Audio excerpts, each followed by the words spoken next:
Well, joining me now to discuss is Indiana Republican Senator Mike Braun. Senator, thanks for being with us. An important time to be talking about this, but I got to go straight at it with you.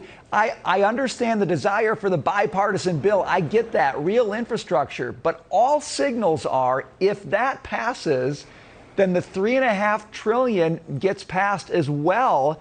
What do Republicans really accomplish at the end of the day by compromising on this? So that linkage I've talked about from the beginning, and it even goes deeper than that. Everything we're doing here is probably going to be done mostly on borrowed money. When I got here 2.5 years ago, we were 18 trillion in debt. We're now 28 trillion. And you've heard a lot of talk about raising revenues. That's kind of falling apart because even most Democrats don't want to get into that dicey discussion. And infrastructure used to be an honest pay for.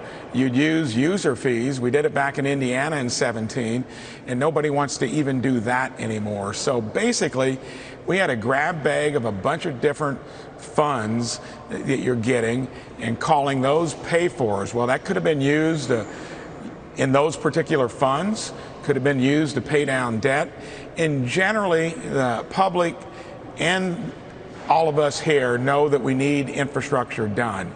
I'd love to see it done responsibly and done with a long-term plan and not behind the scenes where we're going to have to vote on a move to proceed here in about an hour on a bill that's over 1,000 pages.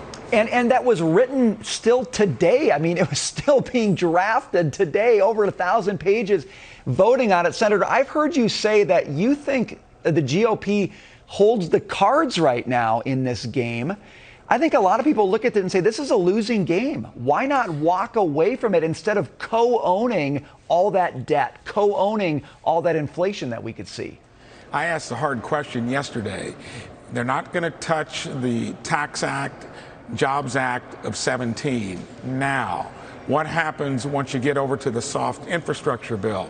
Pelosi has already said that she wants them linked together, and she's talking about $3.5 trillion.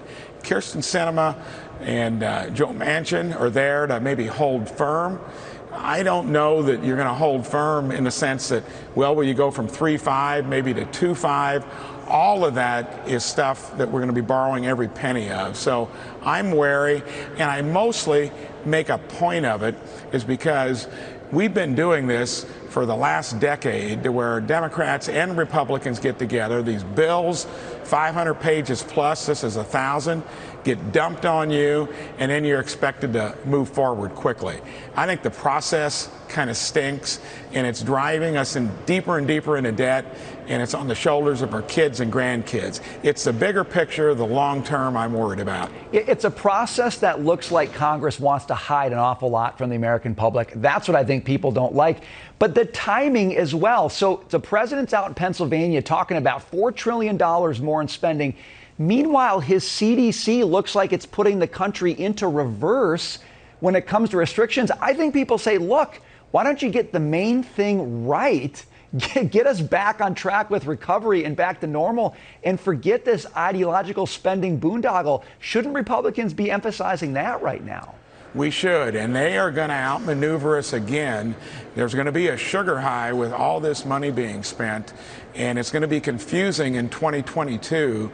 And then the hangover is going to be evident that we're then probably 32 trillion in debt. They're going to try to sell it as being a healthy way to grow the economy, and all they're doing, they're political kind of entrepreneurs in a sense. They want to grow the federal government. That's not the productive economy, and they're trying to replace the productive economy with more federal spending. That doesn't work in the long run, and we'll pay the price for it. Senator, I'm all about entrepreneurship, but I want to see it happening in the private sector with people putting their own money on the line, not politicians putting somebody else's money on the line. Appreciate the message you're bringing. Thanks for joining us today to talk about some important issues. My pleasure.